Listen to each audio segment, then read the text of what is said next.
And the Trump administration is reviewing a new proposal from Iran aimed at resolving the ongoing conflict there. Tehran reportedly offering to ease its restrictions on the Strait of Hormuz and end the war, but it wants to postpone talks on its nuclear program.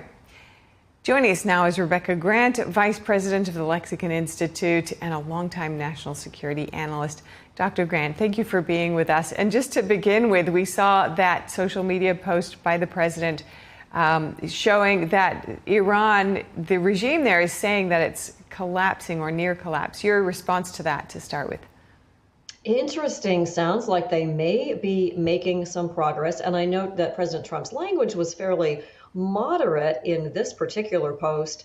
So President Trump is hoping that Iranian oil production, which you can't turn off, is going to become kind of a ticking clock for them. They have to continue to pump, but they can only store so much oil. And as that fills up, they risk great damage to the whole oil pumping apparatus unless they can continue to send out oil. It's very, very technical, but I think he's hoping that that will make some difference. Of course, the real question here is, will Iran deal on the nuclear dust, as President Trump calls it, and on a commitment to not have a nuclear weapon and not to enrich uranium? Those are the big sticking points. And is there any glimmer of a sense of what their stance is on those things? Not in public. And, but here's the case. Iran does have a nuclear power plant. They may build another one, but they don't need to enrich their own uranium. Almost all countries buy it on a world market. It comes from Canada, Kazakhstan, and other places. So this is a very reasonable request. And I think President Trump has been completely firm that what he calls the nuclear dust, it's not actually dust, but that highly enriched uranium, 1,000 pounds of it, must be accounted for. And then Iran can't enrich. They can't have a university reactor. They can't be enriching. They can't be trusted. So we don't have any insight yet on whether that is making progress or not. And in terms of the Strait of Hormuz, it looks like the offer on the table right now is not acceptable to the U.S. So while the strait is closed, what leverage does the U.S. still hold with the blockade in place? Oh, well, the blockade is tremendous leverage. And remember, it's a blockade of Iran's ports on that side of the strait and the waterway. The other side by Oman, we actually have seen about 20 commercial vessels went out over the weekend, including a big Russian mega yacht. We've seen our U.S. Navy destroyers up there running through a clear channel around that choke point. So it isn't technically closed on that side at all. It's just the global shippers take a lot of time to reconfigure and assess the situation.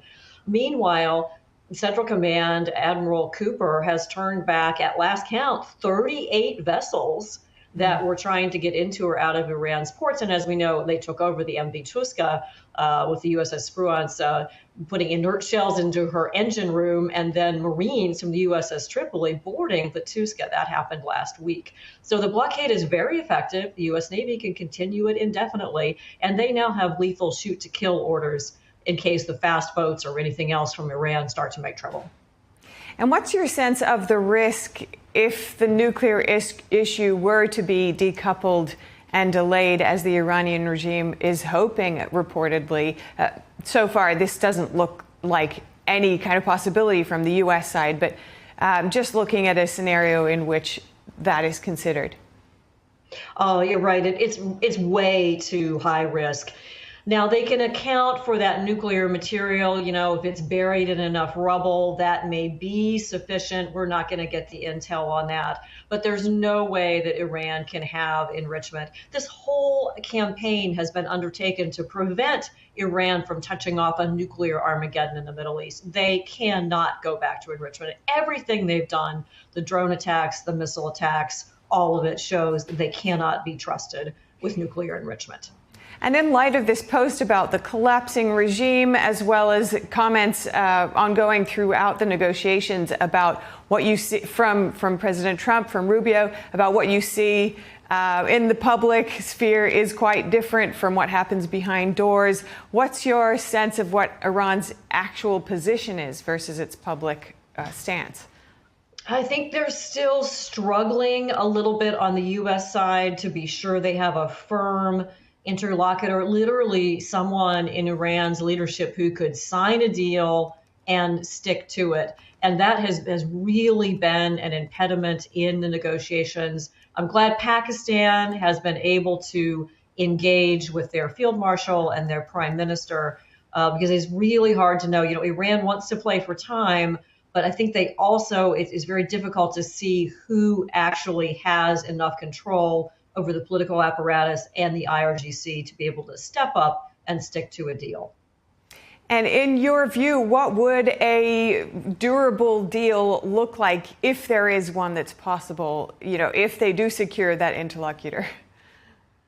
Well, and here's the thing, a durable deal could be very good for the right Iranian leadership, because there is that prospect of sanctions relief and unfreezing Iranian assets at some point far, far down the road. But it's got to be no nuclear, no messing around in the Strait, no running off to Moscow like Foreign Minister Araghchi just did for who knows what reason. It's got to be about Iran being a willing player. And I think the withdrawal of the UAE from OPEC tells you how much Iran damaged their relations with the rest of the Gulf states. What do you see the U.S. doing? What options does it have available if it really needs to enforce its red lines in a strict sense during the ongoing negotiations? Always ready to go back and continue to carry out airstrikes. There are still legitimate military targets in Iran's military and industrial base that remain. The forces are in place. 50-50 that it takes additional military pressure to get Iran to agree. President Trump is really working hard on this economic leverage backed up by U.S. sea power. I love seeing that. But remember, the strike options are still ready to go if they are needed.